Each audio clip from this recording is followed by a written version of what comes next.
One, and we're live.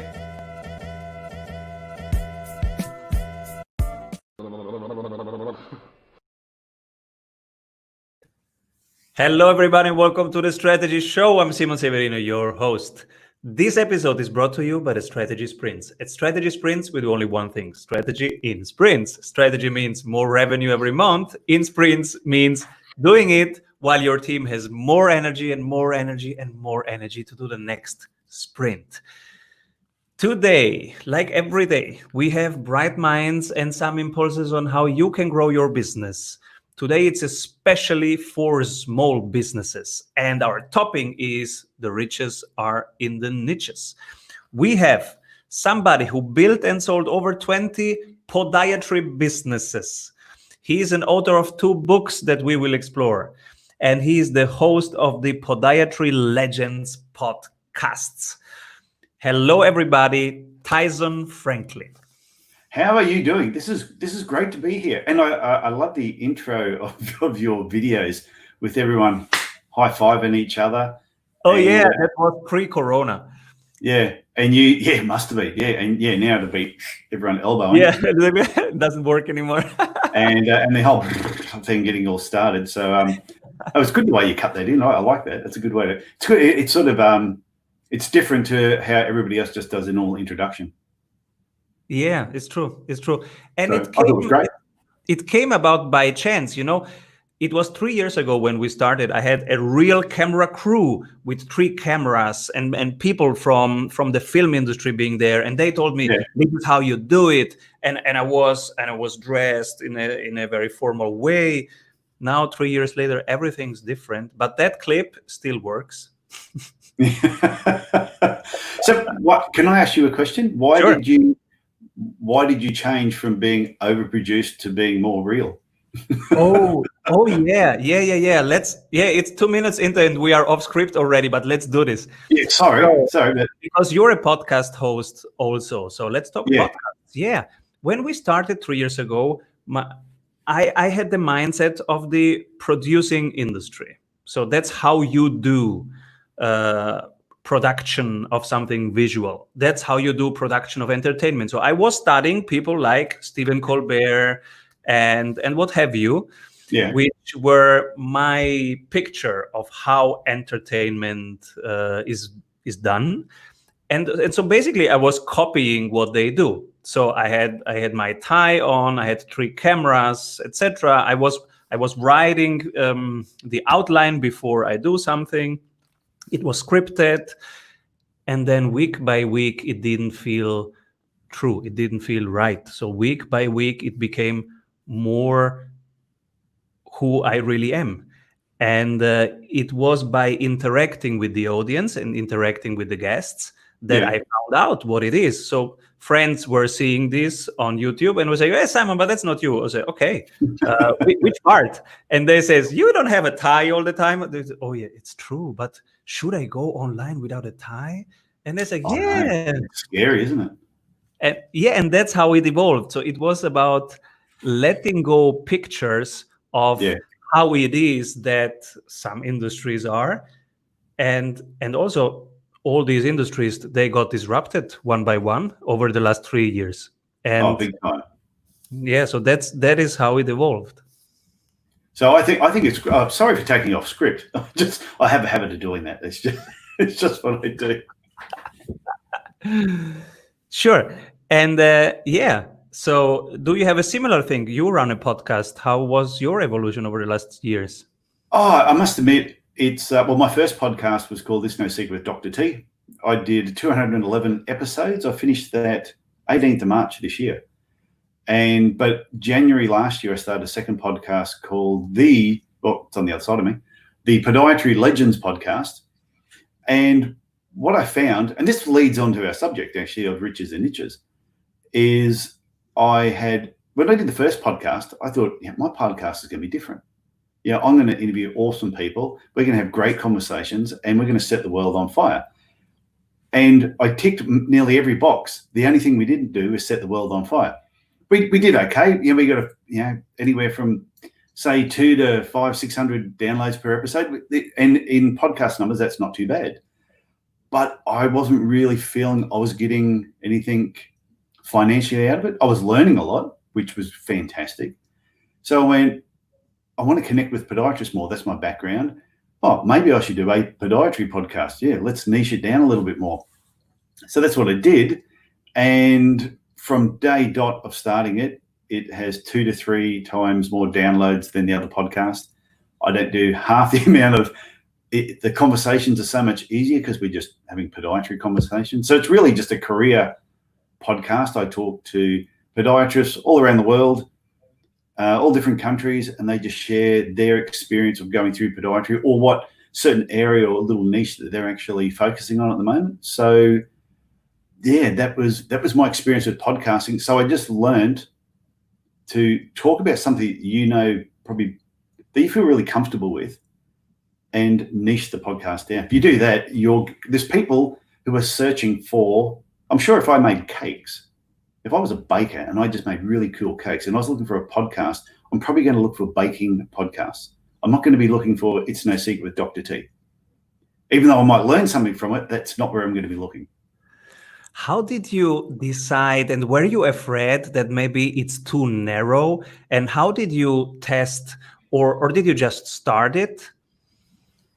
The second podcast, the first one, because the first one was very broad, and I did say to someone, I know how to get 1 million downloads tomorrow. I know how to change it.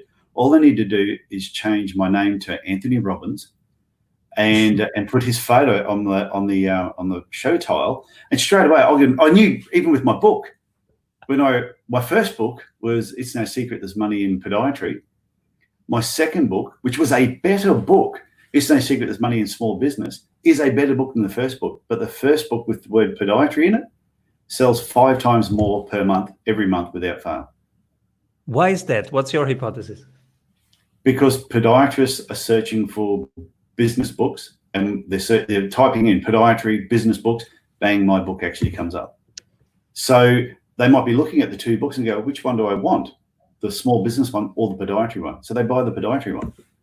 And I think anyone that may be even a physiotherapist or a chiropractor are going to be more swayed towards the one that sounds like it's written for health professionals than one that just sounds like it's written for business people. But the second book is a better book. But I also said I'd sell 1 million copies if all I had to do, and I was doing a talk somewhere, and I said, all I need to do is take my photo out, put Anthony Robbins' photo there, and put Anthony Robbins in the title, sell 1 million copies. And everyone will go, that's one of the best books ever written.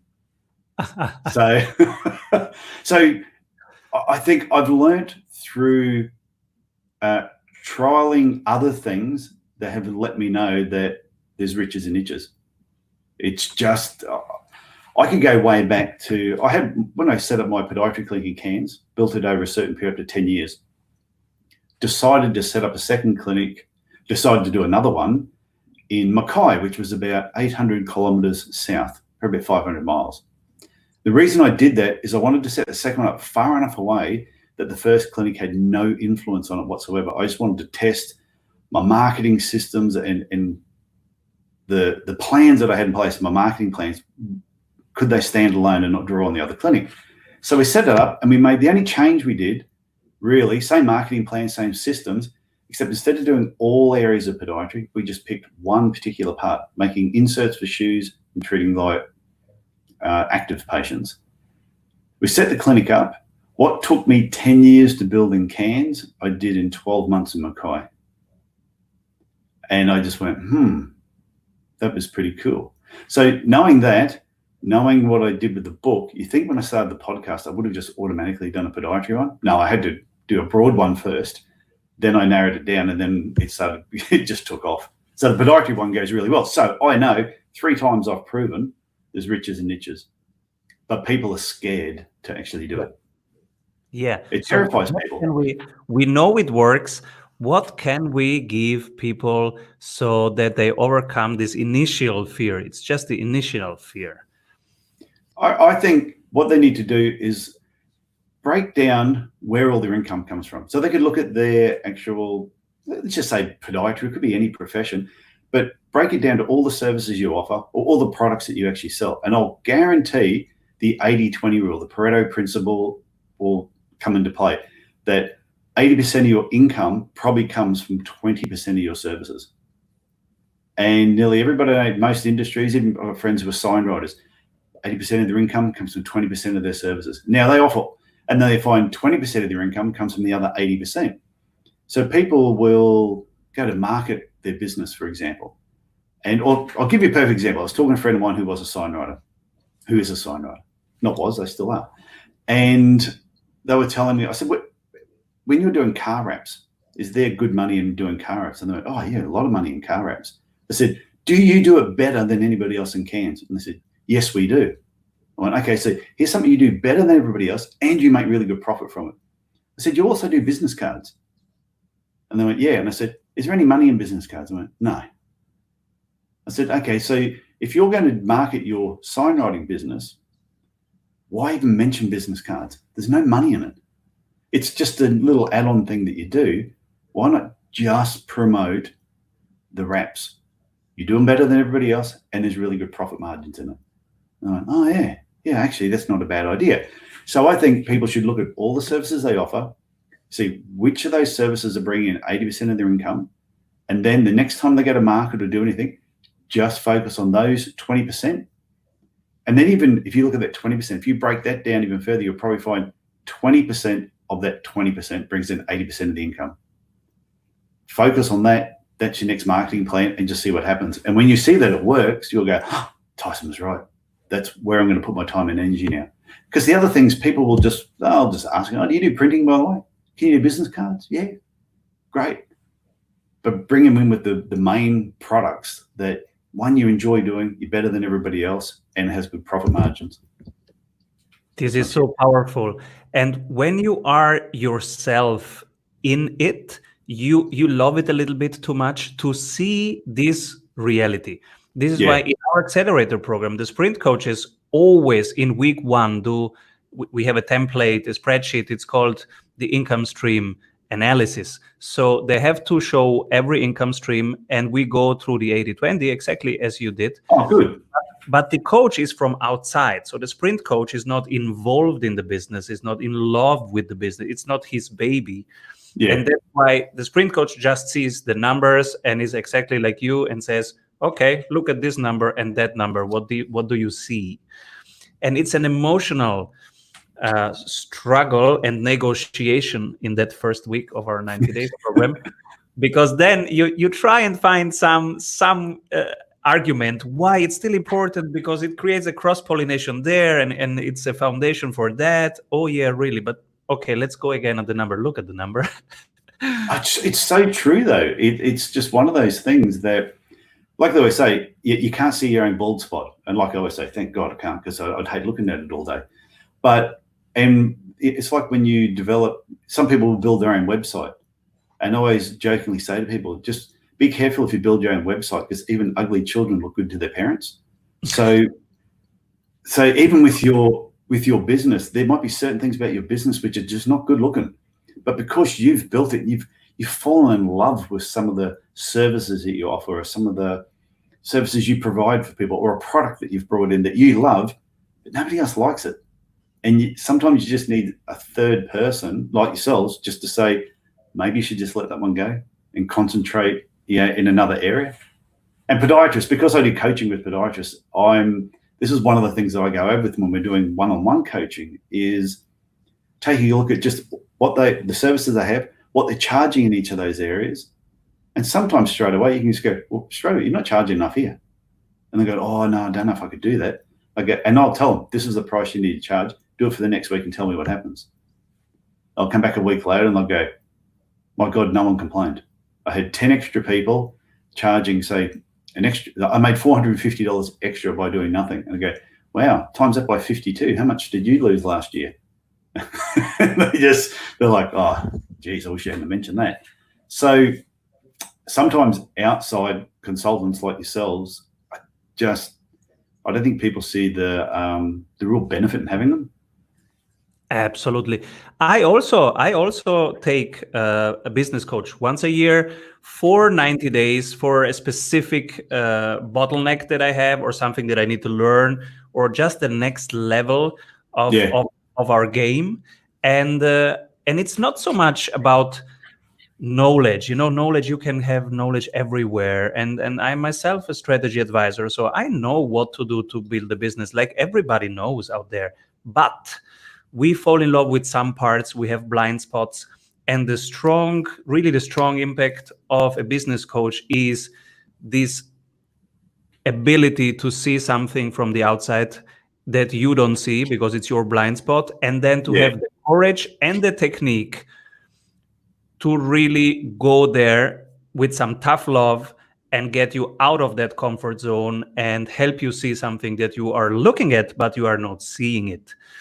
And you need the technique and the guts to do that, and a special role to do that. And that's why business coaching is helpful. Yeah, well, I have a mindset coach that I talk to every 2 weeks. I've had the same person for we worked out over the last 5 years. And I always say that she just keeps my head screwed on, because I will have a certain thought or an idea, and everyone has negative thoughts. You cannot be positive 100% of the time, all the time. And every now and then there would just be certain thoughts going in my head, and I will actually express that to her, and she'll go, well, okay, is that really true? And when you just need somebody sometimes just to challenge your own thinking. And I would guarantee that Anthony Robbins, other than if he wrote my book, would sell 1 million copies, I'm sure he still has somebody that he talks to, that he gets things off his chest, that he shares ideas with, and they go, oh, geez, Tony, maybe this is a better way of doing it. Because I don't think anyone can be left by themselves. Everybody needs that external, that person from the outside looking in. Absolutely. And now we move to the segment of the show which we call the Strategy Award. Woo-woo! Whoa! So now you have the chance to give one business. If you could just pick one business that is doing things differently and better, which one is it?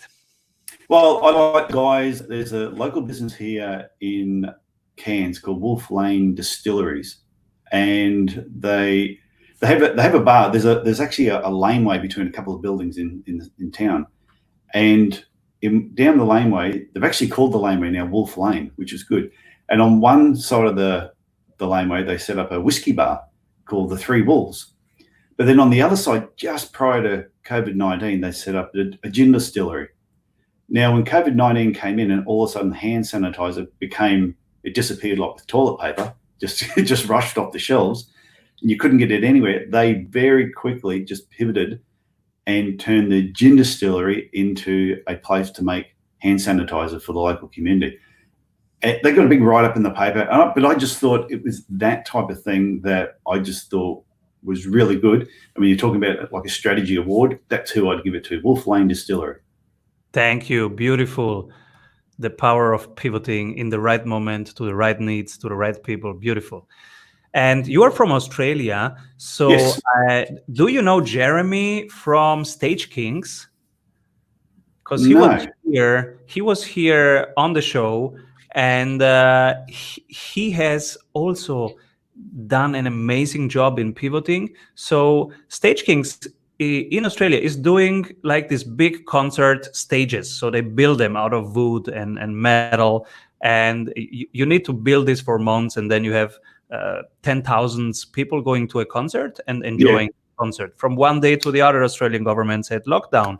So he had 40 people on his payroll and had to fire them on Friday. And then on Sunday, he said, wait a moment, let's try something else. And he pivoted for the first time to desks, creating desks and delivering them for people who work from home and need a desk that you can fold and put away and then work on.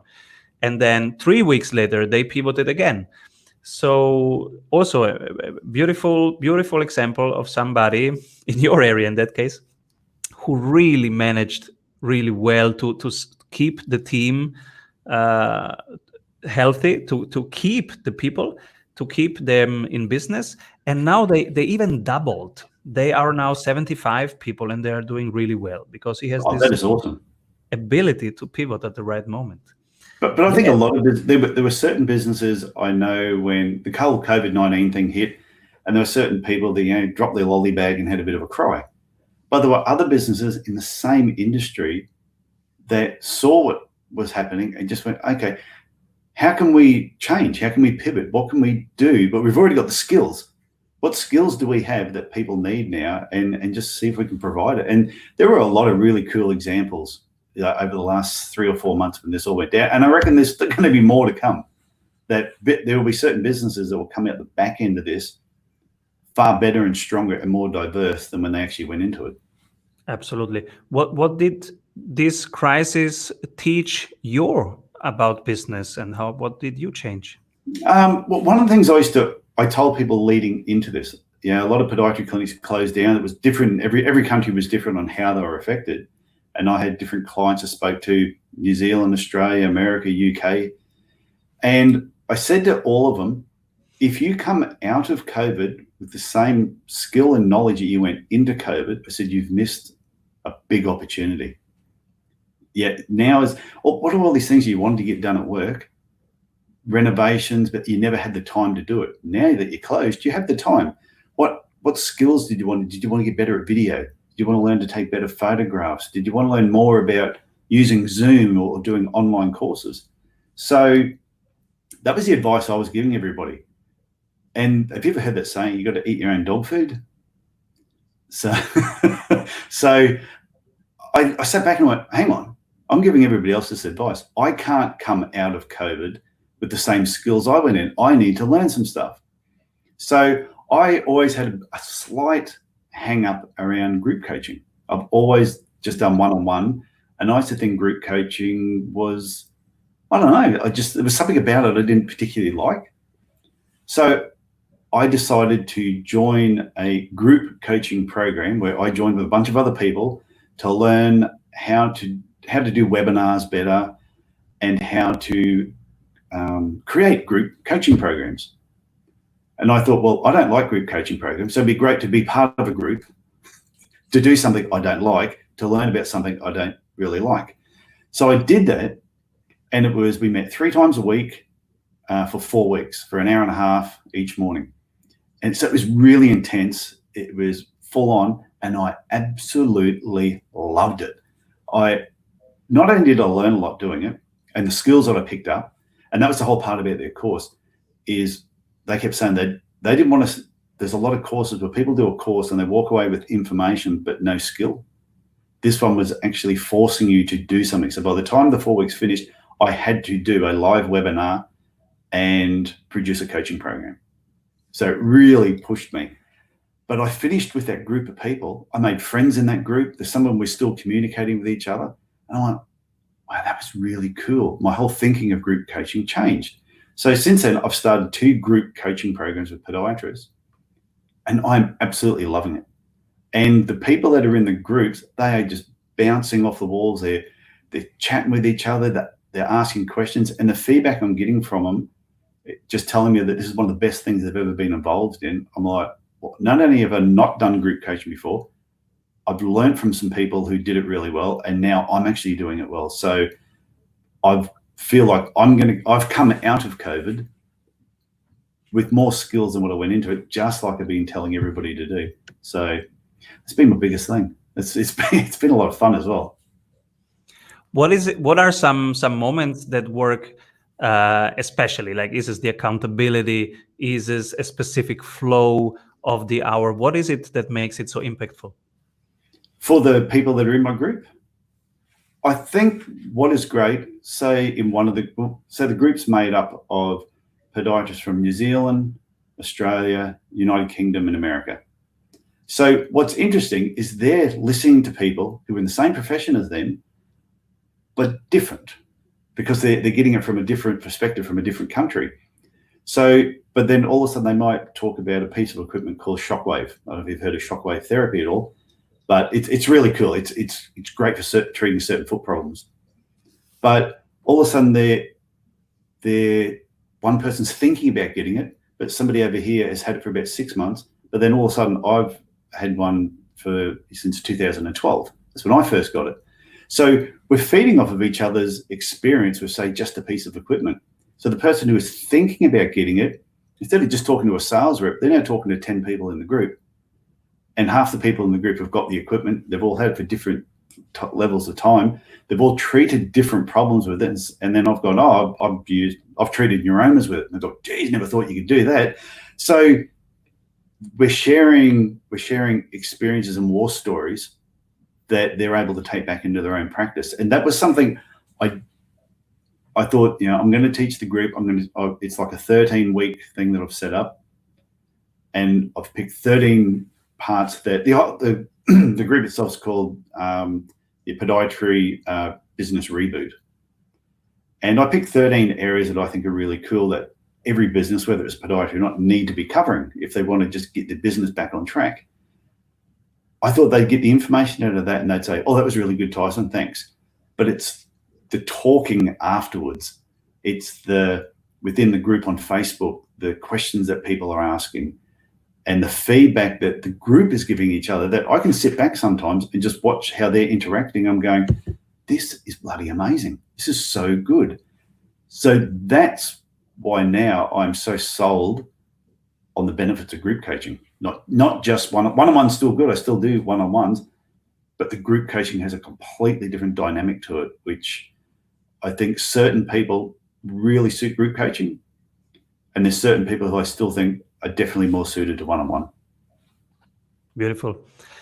If you could pick one book that inspires you on a personal level, which one would that be? It was one I read recently, and it might seem a little bit, but I've read a lot of books, a bookshelf full of books. But there was one that came out recently, and the title was crude, called The Subtle Art of Not Giving an F. But it really just changed my thinking on, it's a terrible title because the title is so crude. But when you actually get past that, and I listened to the audio version of it, and that was another thing only a couple of years ago, because I'm into podcasting, I thought I should listen to audiobooks, and that was the first audiobook I got. So funny. I mean, I was laughing a lot while he was talking, but if you go past the crudeness of what he's saying, it made you realize that the big scheme of things in your day-to-day life and everything you're doing, there's certain things that are worth giving an F about, and there's other things that it's not worth your mental energy. Somebody cuts you off on the highway. Is it really worth getting angry about? Even if he's flipping the bird and saying something to you, you just let it go. You don't have to go screaming back or speeding up behind them. It's not worth it. And I think there's a lot of things that happen every day, every week, that we get all worked up about.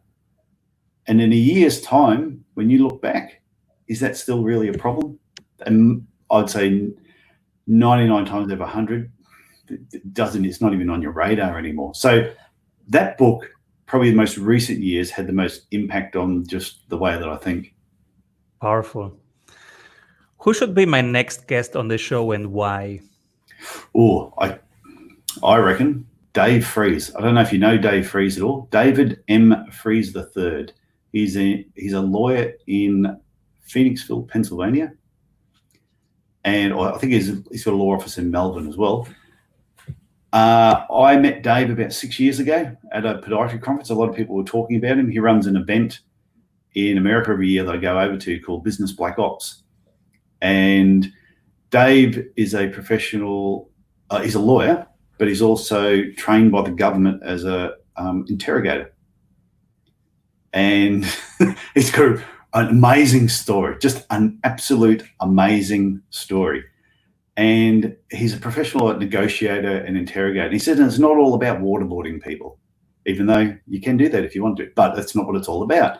It's just about communication and talking with people. So I had him on my other podcast a couple of times. He was a repeat offender and one of the most switched on, intelligent people I've ever met, that as soon as you talk to him the first time, you want him on your show more than once and you become instant friends with him. So I'll do an introduction through Facebook for you. Thank you. And Tell us a little bit more about your 2 books. What's in it? Who should read which one? Okay. Everybody listening to this, I think the second book, It's No Secret There's Money in Small Business. The other one's called It's No Secret There's Money in Podiatry. The 2 books are very similar, except I'm talking about podiatry in one, and the other one I'm just talking about small business. But I wrote it 3 or 4 years after the first book, 3 years after the first book. So it's got 3 more years of experience, war stories, and just I'd already started listening to a lot more podcasts, going to a lot more events, speaking at events.